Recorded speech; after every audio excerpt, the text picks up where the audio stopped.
today I'm bringing you my top 10, almost, books with one-word titles.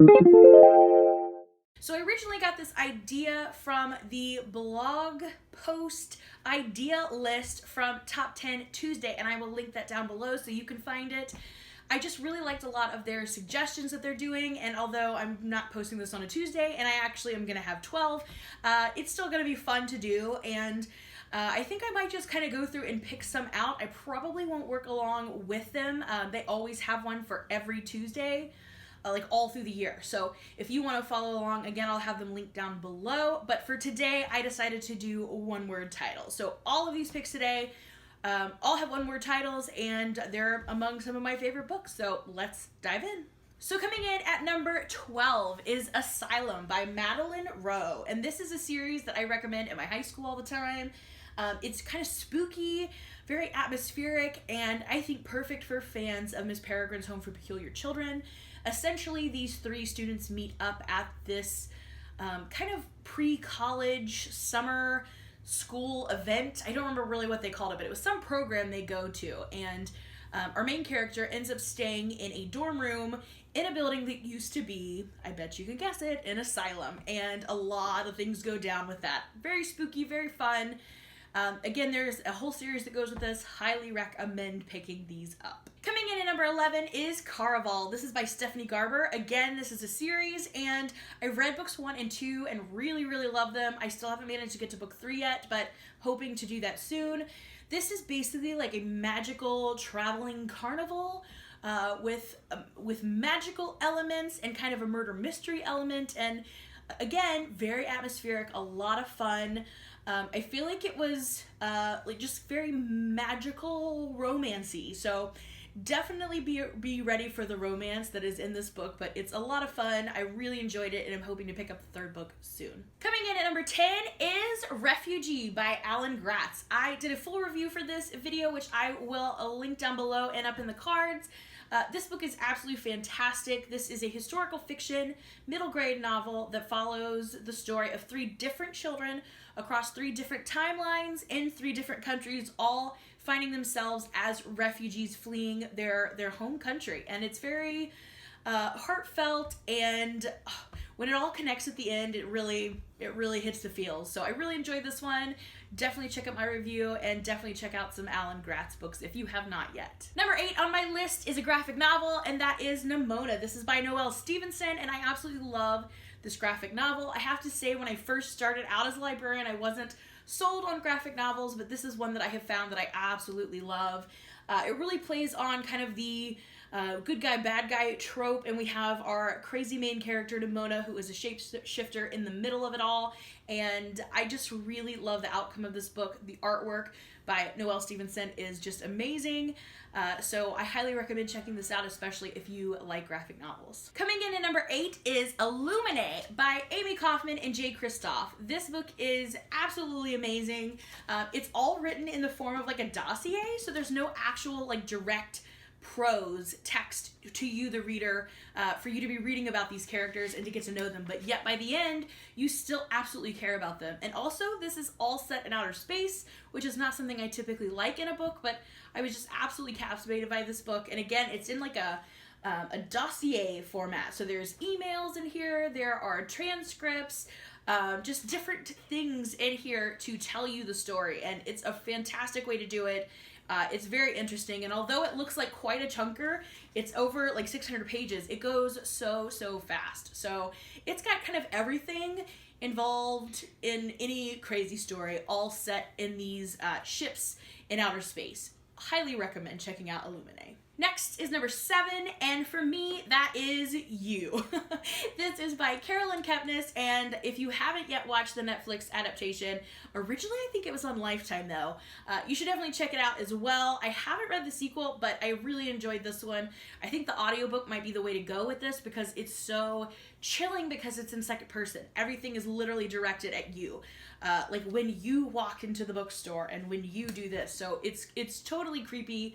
Very chilling. Highly recommend. I don't want to say too much about what else it's about. If you don't know, I think it's best going in blind, but definitely give it a check, and I'd recommend the audio. Coming in at number 6 is Unbroken. This is by Laura Hillenbrand, and this book was really, really good. I wasn't really expecting too much out of this because I don't typically like books set during war times, especially in a nonfiction setting, but I just found this fascinating.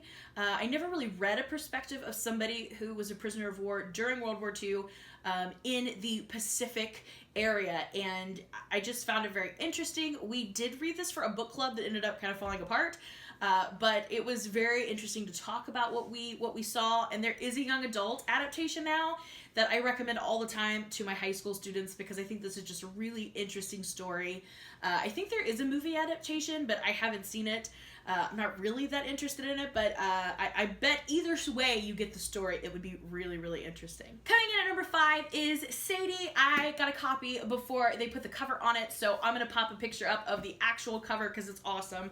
This book is insane. It's by Courtney Summers, and we follow 2 timelines. The one perspective you get is of our main character as she's kind of traveling throughout the book doing these crazy activities, and then alternatively you get the perspective of a podcast, and it literally is like the production podcast of her after she's gone missing.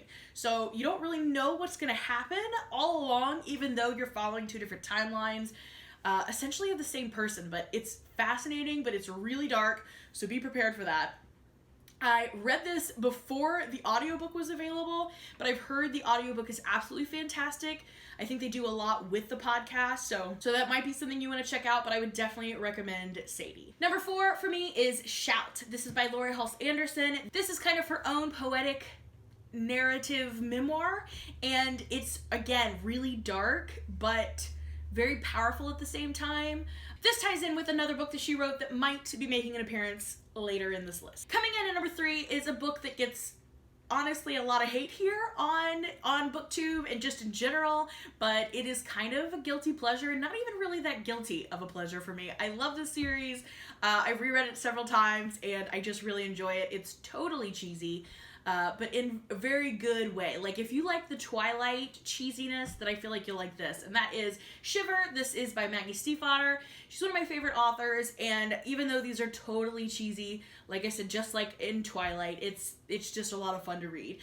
This one, though, instead of involving vampires, it mostly centers around werewolves, and she deals with her werewolves a little bit differently than they do in Twilight, but I totally love this series, and I reread these all the time.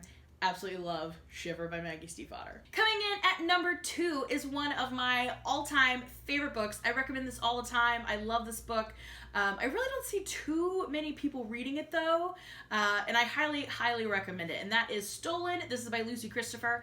This is a book written as a letter to the boy who kidnapped her, and it's kind of twisty and dark and surprising and engaging and all of the things. So definitely give this one a read. I highly recommend it. This is another one that I pick up and reread pretty often. And last but not least, my number 1 pick, I'm sure you've guessed it already since you haven't seen it on this list, that is Speak by Lori Halse Anderson. I mentioned that it ties in with Shout.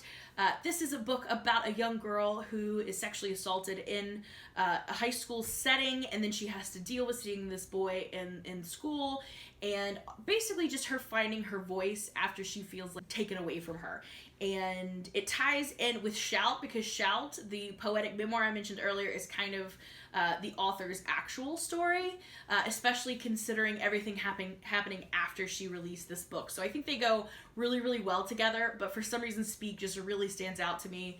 I've read it multiple times, and I enjoy it more every time I read it. There's a graphic novel adaptation, and all of the versions, the movie even, they're all fantastic. They're all very moving, dark, emotional, but really wonderful. So Speak is my number 1 one-word title recommendation. So there you have my top 10 list of single word titles.